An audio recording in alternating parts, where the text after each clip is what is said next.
Hello and welcome to the Gooner Talk, back again with you guys for another episode of our preview series, a show in which we look ahead to the next Arsenal fixture.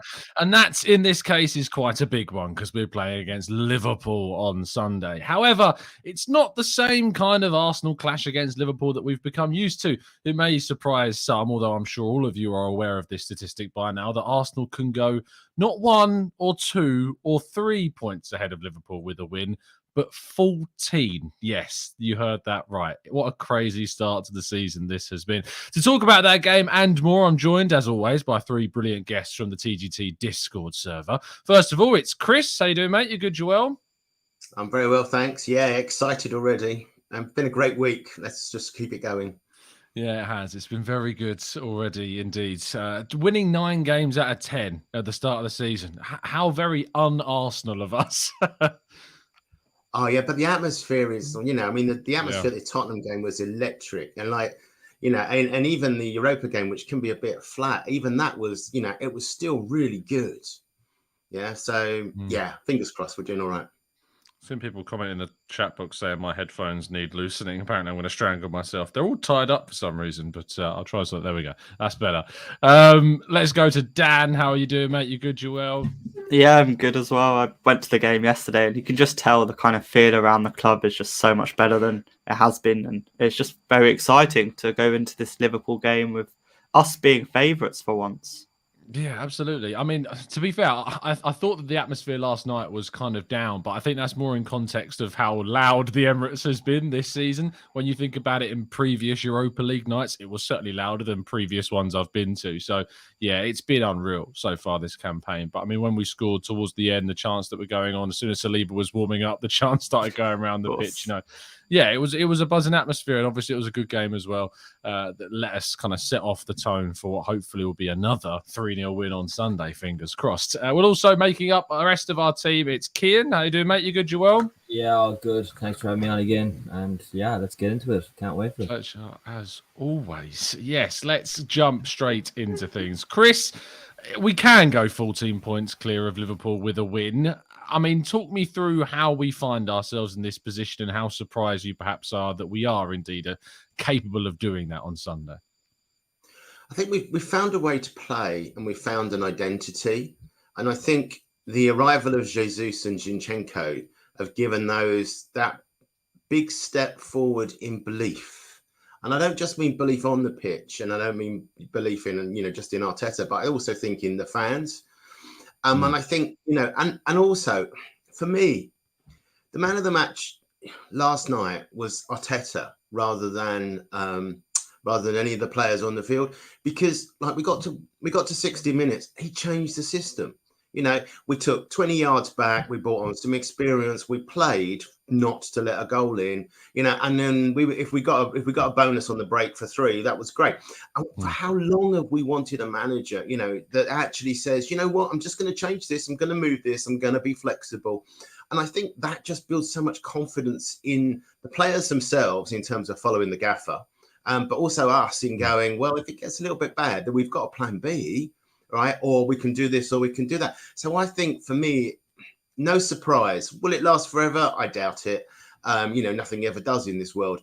But I think it's such an exciting. It's putting the fun back into being an Arsenal fan. It's got fun back into the game. And at the end of the day, we've had a few miserable years with all the other stuff going on, and this is the time to be an Arsenal fan.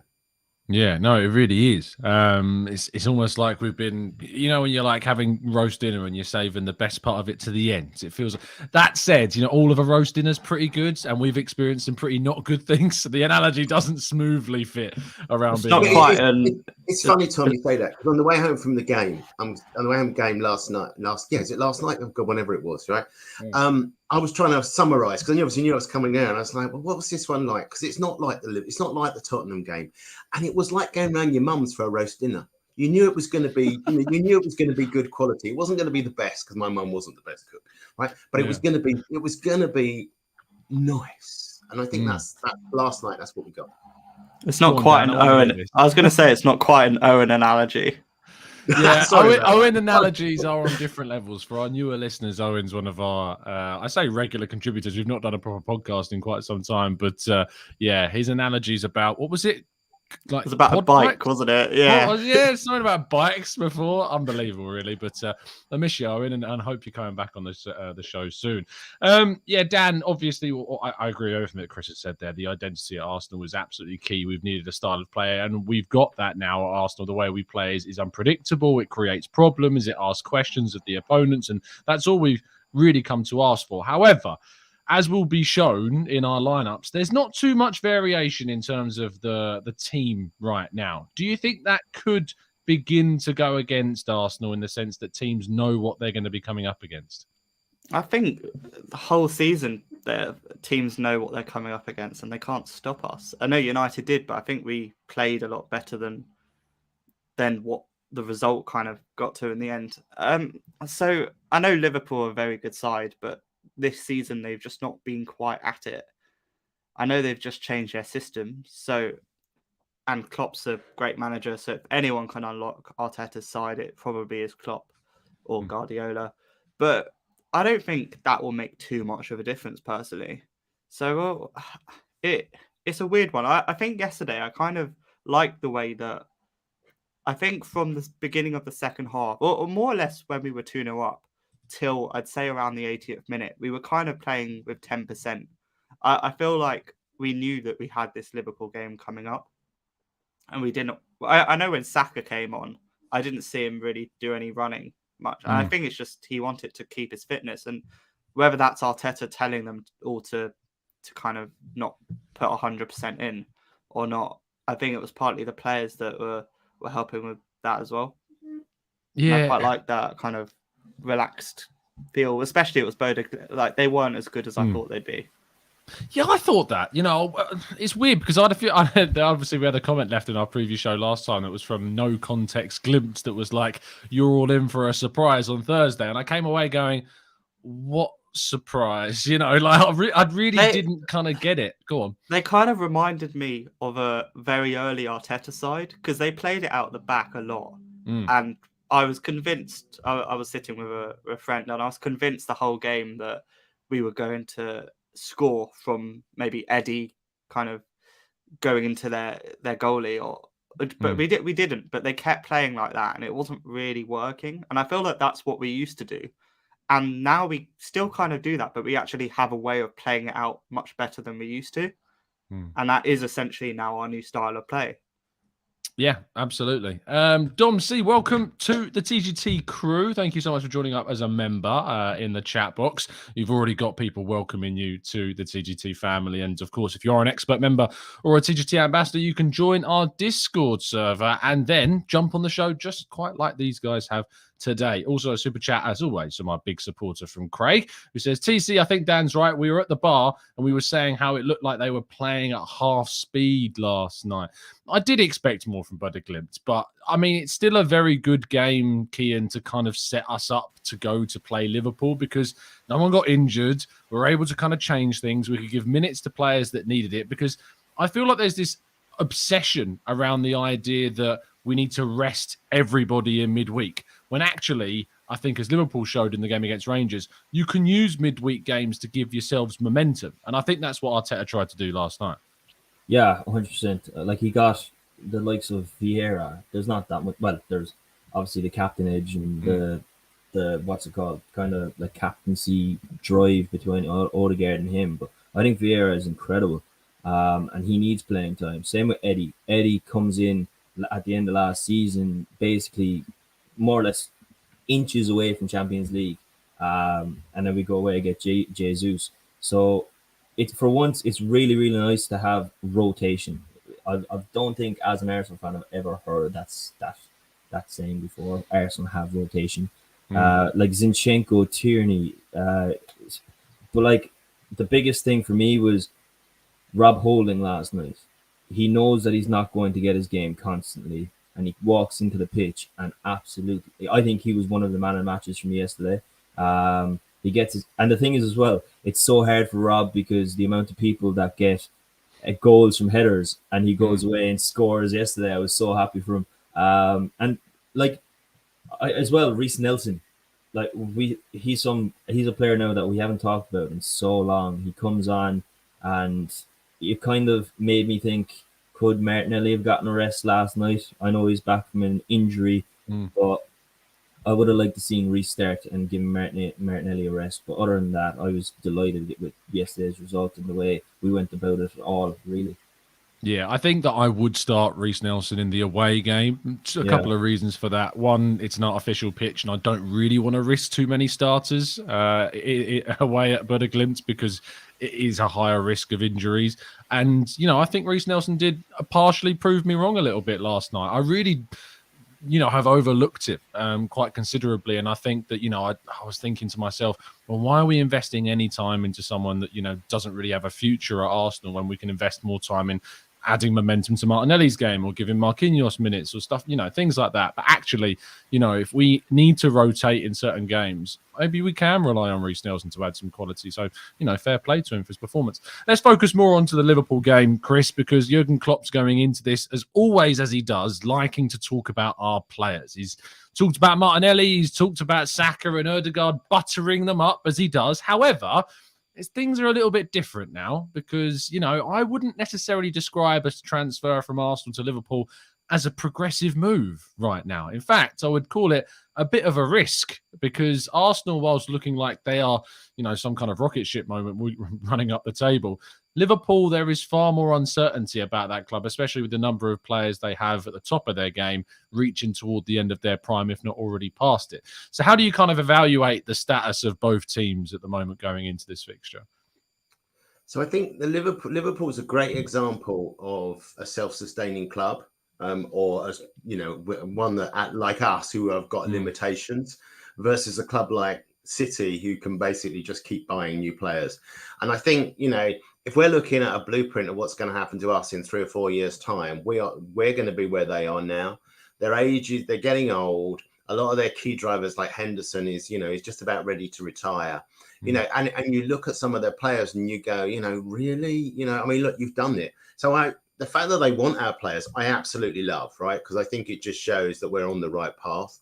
I think, they're not going to rock up with 100 million for people. They I know they spent all that money on Van Dijk, but would they buy Saliba for that? Well, we wouldn't sell it for that, but they just wouldn't come up with the money. And I think that there for us, I think there should be a lesson in how we keep going forward as a club, because we got some really great players, right? We got some really great talent. We're not going to keep them all. We keep saying that, right? And they are going to get old. Xhaka is actually at some point in about 10 years' time probably going to need to have a rest. And so I think from my point of view, I like the fact that he likes our players. I like the fact that he wants to talk about them, because I think what it shows is we're doing the right thing. I've got massive respect for him as a manager. I think if he'd have come to us, he'd have been great for us. Yeah, timing was wrong, whatever, right? Unlike some of the other managers that I really, you just look at and go, you're playing a particular way, and that's fine. And that's their choice. So I like the fact that he likes us. I like the fact that he's scared of us, and I think that's why he played the different formation against Rangers. I like the fact that we're making him think, and I like the fact that we're in this position, we're on the rise, and I think as a team, without a major refresh coming, then I think they are going to go through a period that's more difficult for them. Yeah, absolutely. They are investing, in younger players. Nunez, for instance, they brought in Diaz. I know he's not young per se, but he's in his mid-20s and he'll be going for a fair few years into his prime. So, I think there is a Liverpool that are working on it, but to replace Salah and Van Dijk, and Henderson and Thiago, all these players have already moved on, Sadio Mane. It's a really difficult thing that they're going to have to go through, and they're doing it with the same coach that they had during that period. They've invested in him. They've given him a new contract. Is that going to turn out to be the right decision? We rave about Klopp being one of the best and most elite managers in the world, which he is, but he did that with a team he constructed. Can he go back and do that all again with another team? Go on, Chris. I think the answer to that's got to be yes, right? So go back to Arsene Wenger. His first team wasn't the Invincibles. Yeah, the Invincibles was his second team. So the answer has to be yes. Sorry, I assumed you were talking about. I saw you unmuted, so I was like, Chris is about to pounce on this one. But yeah, no, you're absolutely right with the Wenger example. It makes complete sense. Whether or not he can do it, obviously, he's going to see what we'll come to see in the next couple of years or so. Dan, in terms of the way we approached this game, we went into the Tottenham game against a side that we know are very good on the counter-attack. And we didn't adapt to them in any way. We played our game, we dominated the fixture, and whilst they did hit us on the counter and potentially could have hurt us if they were slightly more clinical than they were, it just seemed like a game Arsenal were always in control of and always going to take 3 points in. Liverpool aren't like that. Liverpool, I think, have averaged 70% possession in all of their games so far this season, which is not going to happen in this game. It may be more even. It could be that one team dominates more the possession than the other. I'd expect it to be Arsenal because they're the home side, not because they're the better side, quote unquote. But I think that the way in which both teams approach it may have a lot more bearing on how the other plays than we have seen for Arsenal this season. What do you think? I mean, every time we play Liverpool, I looked at the kind of the stats, and apart from, was it 2 years ago when they already won the league and we won that game? I know Nelson scored and Lacazette. We haven't beaten them since 2015. And it kind of haunts me that whilst we are a much better side this season, have played brilliant football, and they haven't won many games, I'm still worried. They're still Liverpool, and anything can really happen. But I think we need to take this game like any other game. We need to play it our way. I understand when you adapt to another team, but I think the way we're playing, I just feel Liverpool won't kind of suss us. I want to see us do exactly what we've been doing, whether it's Zinchenko or Tierney as the left back, kind of playing that midfield role, which I know Tierney was doing very well yesterday. Actually, I kind of kept looking at him, and he was in midfield a lot. He was flying up front quite a few times. I quite liked it. But we need to play that same way with Xhaka going ahead, and that front three we've got, Saka, Martinelli and Jesus. That's almost, maybe in 2 years' time, they're going to be better than Salah, Mane and Firmino ever was, I think. I know it's a statement. That's a claim, that is. if you think about it, like, they're already an unbelievable front three, and if they play together for the next 2-3 years, could you imagine what they're going to be like when Saka's 24, 25? Like, it's just incredible to think, and we're building a team for the future. But right now, in the present, we're a brilliant team, and I think we need to just play the way we're playing, and hopefully we'll get a result out of Liverpool. Do you concur, Kian? Because, you know, Liverpool are a very dominant side, but weaknesses-wise, the player that's been under the microscope the most for them is obviously Trent Alexander-Arnold, and the idea of seeing your favourite player, Gabriel Martinelli, you know, utilising the space behind Trent is exciting. But at the same time, we know how much Trent can hurt us in a defensive sense. So how do you find the balance there? Simple. Zinchenko or Tierney, one of them is just going to, if they can defend really well against the crosses that are coming in, same as Saliba, Gabriel, what I've noticed the last few times Ramsdale gets the ball, the first person he looks for is see if Martinelli's making that run, and he's going to have that run so many times on Sunday. And it's not just that side. Robertson's not playing the best. I'm actually even think he's injured at the moment. He probably won't make this game. Yeah. So it'll be Tsimikas. Last time we saw Tsimikas before Liverpool, a certain player who I do not like that wore the Arsenal jersey made awful of him. I didn't want to say a bad word, sorry.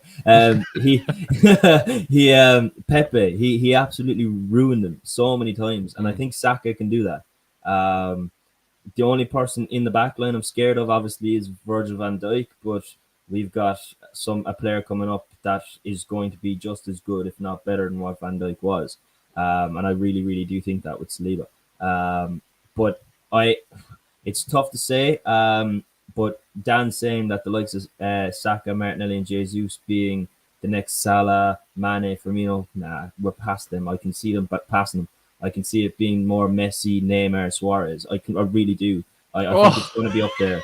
I said it. I'm going to clip these. I do. I'd clip it. I genuinely, because we got the Brazilian class of Martinelli, Saka, Salah. They're both left-footed, proper gunmen as well. But Jesus and Suarez, like, there's close enough there. Once he gets the goals that he can, I'm saying, I clip it if you want. Yeah, I will. You know, Saka, Martinelli, and Jesus, Messi, Suarez, and Neymar. Wow. That is quite the high praise and expectation on these players, that's for sure. Let's move over to the lineups and see those three players in the flesh, if you like. Chris, we start with your team. Now, spoiler alert, the lads have all gone for the same lineup. Now, it is obviously with Zinchenko's fitness barring its availability, I think, in all cases. Otherwise, Tierney would, of course, come in for the guys. But Chris, I want to kind of focus on some of the key parts of this. You've gone for Saliba as your star player. This is the biggest test that he's faced, right, as an Arsenal player, and you're expecting him to have a good game from the looks of things. Is this the biggest test? I think the biggest test was last weekend against Tottenham. I think the rivalry, the passion, it's probably the biggest game he's ever played. And he was absolute class. I mean, he wasn't flustered. He was my man of the match, right? I mean, I said this on Discord, right? He was absolutely just, everything just went over the top of him in terms of the pressure, the people, everything. And nothing went past him. His stats were phenomenal, right? So for me, I think, depending on how they decide to line up, I think, he'll be fine. Whether he needs to put Firmino in his pocket or Diaz or whatever, I don't think it will matter. They'll just get in there and join Kane. It'll be fine. Oh, fair enough. I mean, Dan, you've gone for the same team, but you've gone for Martinelli as your star man. Is that in part due to Trent's frailties defensively? Exactly. Obviously, he can't defend, so Martinelli is gonna run riot, I think, around him. But I can't really. The thing that annoys me is Gabriel, because he's so rash, and we've seen it before. Salah can attack that area, and that does worry me. So I get Saliba being that kind of man of the match, because if Salah does hurt Gabriel, go around him, Saliba needs to be there, which I'm sure he will be.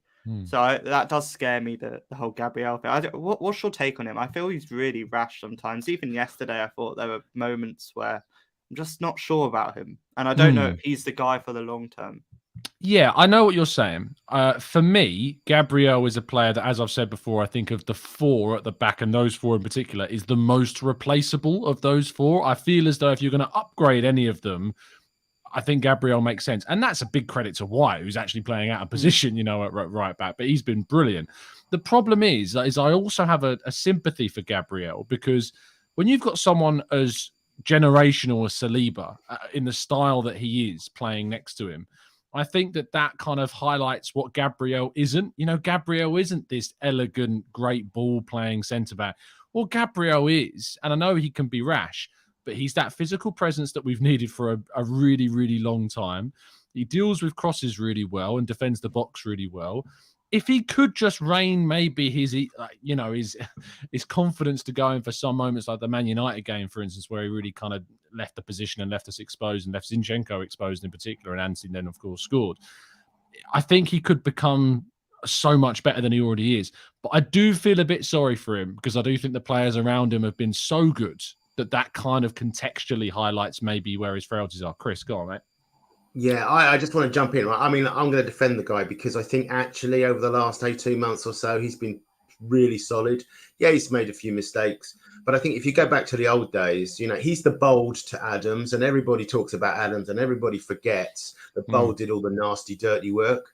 Right. I think he makes Saliba better by getting his foot in. The penalty he gave away against Tottenham wasn't his fault. I mean, it was that one. It was. I put it on Xhaka, to be honest. It's always Xhaka's fault. I do put it on Xhaka. Xhaka's been brilliant. Don't get me wrong, but in that moment, I don't know what he was doing. I really don't. Still makes mistakes, doesn't he? Yeah, he was in a position. The thing is, like, when you put Xhaka in those places where he's not in the role that he should be, which is the 8, he makes errors. Sorry, Chris, I interrupted you. Keep going, mate. Sorry, anytime you. I think the guy's good, and I mean, look, Xhaka made a mistake as well. We all know Xhaka's got a mistake in him, but put him in the right place. If he makes his mistake halfway up the field, there's no danger. With Tottenham, he just made it in the wrong place, and we just need to keep him out of the penalty box and keep him going forward. But I like Gabriel, and I think he's that. He's solid.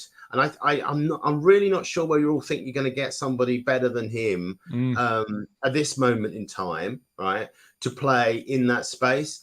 And and if you want an example of the guys who are playing, in this week, right? What Matip playing with Virgil van Dijk. I mean, they're just different gravy, right? Our two defenders are much closer together than those two, in my opinion. So Yeah. I think Yeah. I sort of want to defend the guy because I think he's been so good for us, and he's been part of that journey, and I still think he's got somewhere to go.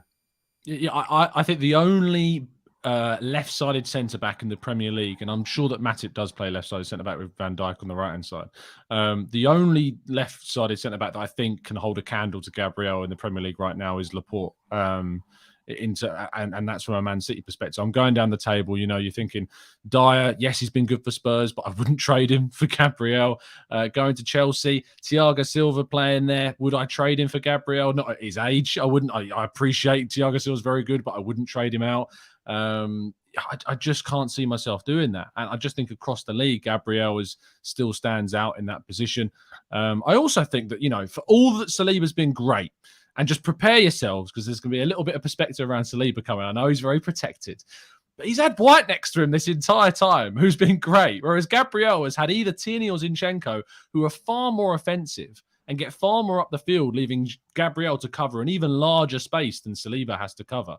So I think a lot of people put in the chat box that Saliba's not been dribbled past. But I guarantee you, if Saliba was playing where Gabriel was and didn't have that protection of White, potentially maybe we would see him more exposed. We would see him less protected.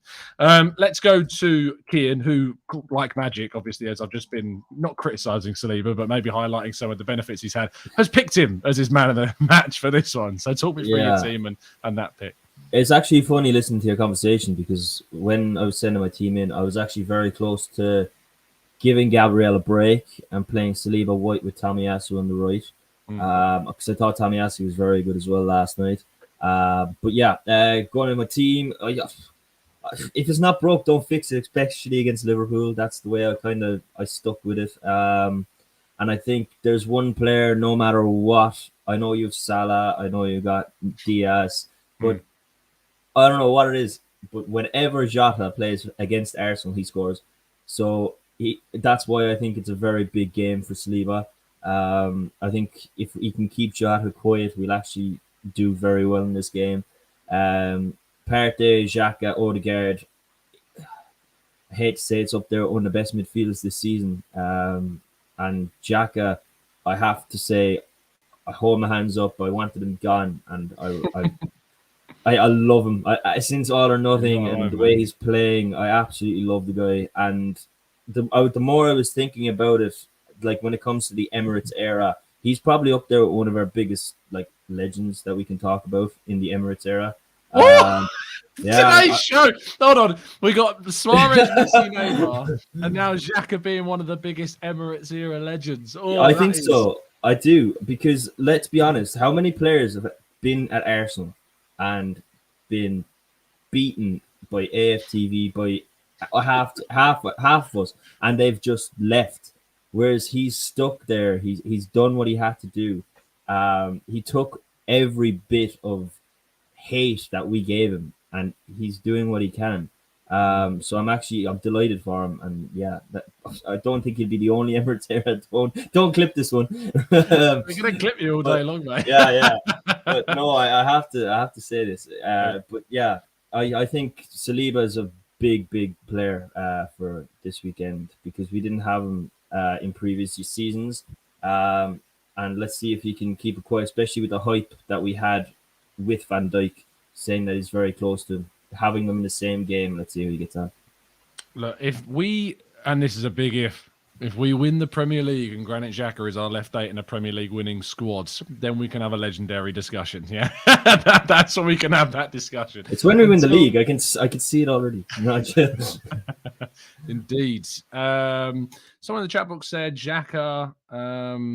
Yesterday was Xhaka's first time he got a yellow card. I'm pretty sure he's got a couple more. I'm just checking. He did get a yellow against Palace and Brentford, but first European yellow card, if you like, if that makes sense. So he's got one there. But no, he's still been great. He's got annoyingly, his yellow cards yesterday meant that he's now got more yellow cards than goals this season. But it was level before yesterday, which for Granit Xhaka is quite incredible.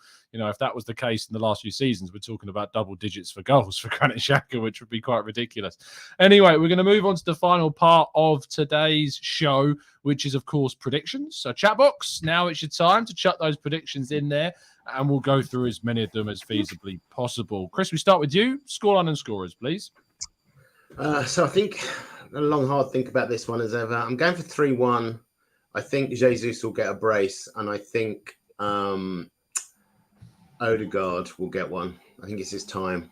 And I'd love to keep a clean sheet. I think there's a chance we can, but it will very much depend on riding our luck. And we did that yesterday. I'm not sure we're going to get away with it again. Oh, sorry, we did that against Tottenham, and I'm not sure we'll get away with it again. So, yeah, 3-1. Dan? I'm also going for 3-1. I feel like Alexander-Arnold always scores against us or does something. So I think he'll score quite early on, which will get the mood a bit difficult. But then Jesus will get one back, Martinelli will get one back, and Gabriel as well. So Gabby. I just can I give a quick shout out to Marquinhos? Just to Marquinhos. I thought yesterday, I know what you said about him. I think in the first 20-25 minutes, I thought he was our best player on the pitch. I thought he tracked back really well. He was kind of taking players on, and I was really impressed. And then, after 20-25 minutes, he didn't, and maybe that's why he got booted off the pitch at 50. But I think he's some player, and I think he could be there to compete with Saka. That's just my take. No, that's fair. You know, maybe it's recency bias of me, you know, because obviously you focus more on the latest things you see, and maybe I've disregarded the 25 minutes more than perhaps I should have done. But I mean, from my perspective, you know, sitting where the press box is behind the dugout, it was like Marquinhos was right in front of him most of the game. And yeah, he tracked back and stuff, but he was getting bollocked by Arteta for so much of the game, like constantly being shouted at by him for not tracking in the right sense. But he's a young kid. The right way.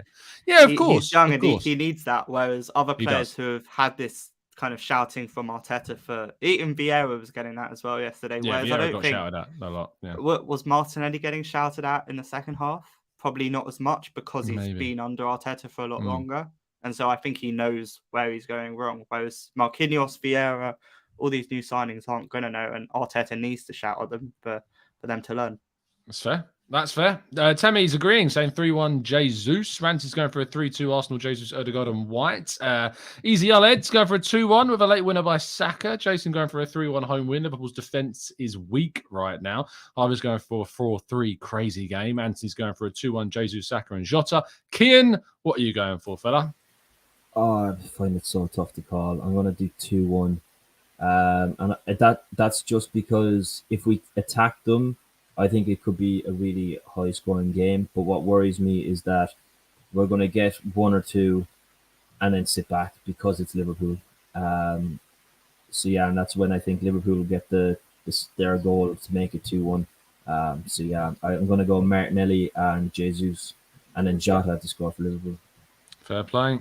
Fair play. It's going to be a full house of positivity because I'm going for a 3-2 win. I do think this is guaranteed goals this game. Liverpool, Arsenal typically tend to be, but Arsenal have failed to score in quite a number of fixtures up against Liverpool of late. And so if we can get a goal in itself, that's already a level of progress in this fixture. We need to start scoring against Liverpool more because for a side that get criticised defensively, we aren't getting enough goals against them. So hopefully this is the game that changes things.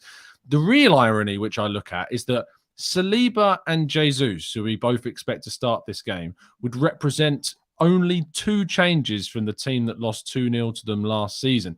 Now, Saliba and Jesus are replacing Cedric and Lacazette in the team, but it does show you kind of how much of a difference just two players can make to a lineup. And all of a sudden, our feeling around this fixture is very different. But I do look back to that game at the end of last season and thought that we were the better team in that game and yet still lost 2-0.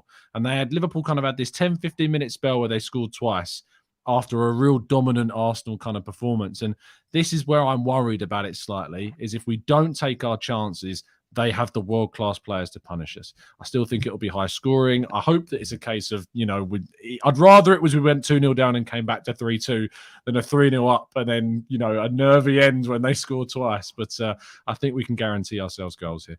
Chris, thank you so much for your time. Really appreciate it as always. Tell people they can find you and what you're going to be up to. Yeah, you can find me on the Discord server or before the games at the bar on the upper tier of the North Bank, outside 103 entrance, and always happy to talk rubbish before the game and share a beer. So other than that, I'm on Discord. Lovely stuff. Dan, tell people they can find you and what you're going to be up to. Thanks for coming on. Yeah, you can find me on the Discord chat. And this weekend, I guess I'm just going to try and catch Kean up in FPL. He's bossing it this year. Kean is doing very well in FPL. Very, very well indeed. Yeah. I managed to break into the top 10, I think, last weekend. Yeah, you've overtaken me now. So it's just too easy.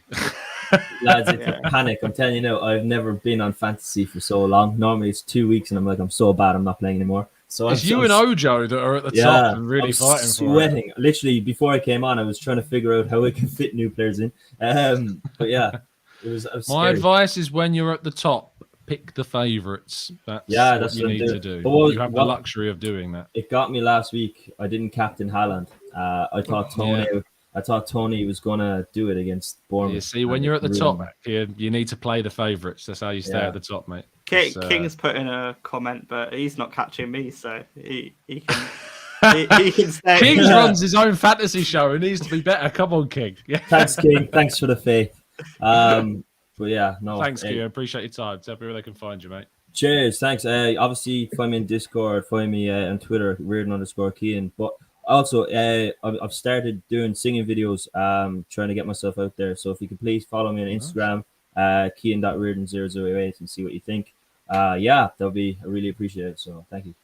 Maybe he'll be singing his way to a FPL title this season, potentially. We'll have to wait and see.